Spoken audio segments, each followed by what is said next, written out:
ममता बनर्जी ने किया राष्ट्रपति पद का अपमान। बंगाल पुलिस ने राष्ट्रपति को नहीं दी कार्यक्रम की अनुमति। भव्य कार्यक्रम वाली जगह से उठाकर दूर करवाया प्रोग्राम। राष्ट्रपति द्रौपदी मुर्मू ने सख्त शब्दों में जताई आपत्ति। क्या बंगाल में लगेगा राष्ट्रपति शासन? बिहार, बंगाल के जिलों को मिलाकर केंद्र शासित प्रदेश बनाने का दावा कहां से आया? क्या पश्चिम बंगाल की सरकार और पुलिस देश के राष्ट्रपति से बड़ी हो गई है? राष्ट्रपति द्रौपदी मुर्मू की सुरक्षा में जुटे जवान भी ये सुनकर दंग होंगे कि हिंदुस्तान के एक हिस्से में राष्ट्रपति को कार्यक्रम की अनुमति नहीं मिल रही है, और इसका खुलासा खुद राष्ट्रपति करती हैं। वो कहती हैं, पता नहीं प्रशासन ने क्यों ऐसा कहा। प्रशासन का मन में क्या हुआ मुझे पता है। हम तो आसानी से यहाँ आए, उन्होंने बोले नहीं वहाँ जगह कंजेस्टेड है। मैंने देखा यहाँ तो मुझे लगता है 5 लाख लोग यहाँ इकट्ठे हो सके। हाँ सर, लेकिन पता नहीं वहाँ इसलिए हमको ले गए। यहाँ के भाइयों बहनों ज्यादा नहीं जा पाए, इसीलिए मैंने सोचा कि उनके नहीं, लेकिन मैं बहुत दुखी हूँ। राष्ट्रपति द्रौपदी मुर्मू का यह दर्द इस बात को लेकर था कि 9वें अंतर्राष्ट्रीय संथाल कार्यक्रम को उन्हें सिलीगुड़ी के विधान नगर में संबोधित करना था, लेकिन वहां के पुलिस ने छोटा जगह होने की बात कहकर अनुमति नहीं दी और फिर कार्यक्रम को बाग डोगरा के गोसाईपुरा में ट्रांसफर करना पड़ा।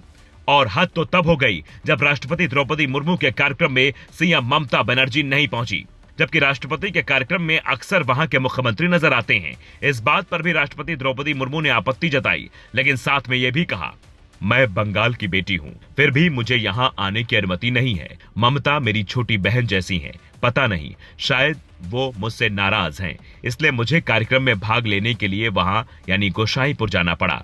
कोई बात नहीं, मुझे इस बात का कोई गुस्सा या नाराजगी नहीं है।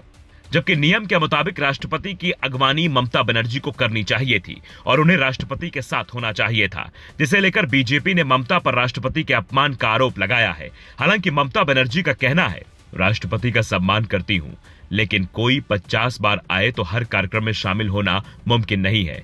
मैं धरने पर बैठी हूं, मुझे कार्यक्रम की जानकारी नहीं थी, लेकिन आप बीजेपी के एजेंडे में फंस गई। अब सवाल यह भी उठ रहा है कि ममता बनर्जी को केंद्र शासित प्रदेश वाली अफवाह सच लग गई है। यह दावा पहले किसने किया ये नहीं पता, लेकिन बिहार के भी कई दिग्गजों ने इसे पोस्ट किया था। पप्पू यादव के सोशल मीडिया अकाउंट से यह दावा किया गया था।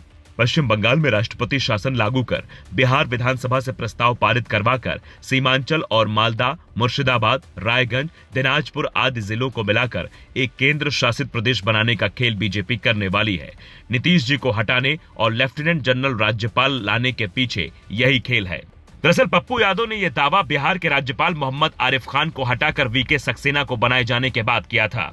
वीके सक्सेना जब दिल्ली के राज्यपाल रहे तो केजरीवाल और उनमें कभी नहीं बनी, अब वो बिहार भेजे गए हैं, तो चर्चाएं कई तरह की होने लगी हैं। पप्पू यादव की तरह कई और दिग्गजों ने ऐसे ही पोस्ट किए, लेकिन जैसे ही पीआईबी यानी प्रेस ऑफ इंफॉर्मेशन ब्यूरो ने इसका फैक्ट चेक किया, पता चला यह दावा फर्जी है। पीआईबी ने सोशल मीडिया पर लिखा, सोशल मीडिया पर किया जा रहा यह दावा पूरी तरह फर्जी है। सरकार की तरफ से ऐसा कोई प्रस्ताव ना तो तैयार किया गया है और ना ही विचाराधीन है, यानी बिहार और पश्चिम बंगाल के जिलों को मिलाकर कोई नया केंद्र शासित प्रदेश बनाने की फिलहाल कोई योजना नहीं है। इसके बावजूद यह अफवाह तेजी से फैल रही है और लोग बिना पुष्टि के इसे आगे शेयर कर रहे हैं। इसलिए अफवाहों के चक्कर में ना पड़ें, गलत जानकारी साझा ना करें। अगर कोई नेता यह दावा करता है, उस पर आधिकारिक पुष्टि आने का इंतजार करें। लेकिन केंद्र शासित प्रदेश के दावे से भी बड़ा सवाल अब यह हो गया है कि ममता बनर्जी और उनकी पुलिस ने राष्ट्रपति द्रौपदी मुर्मू को उस जगह पर कार्यक्रम की अनुमति क्यों नहीं दी जहां वो कार्यक्रम चाहती थी। Bureau report, global Bharat TV.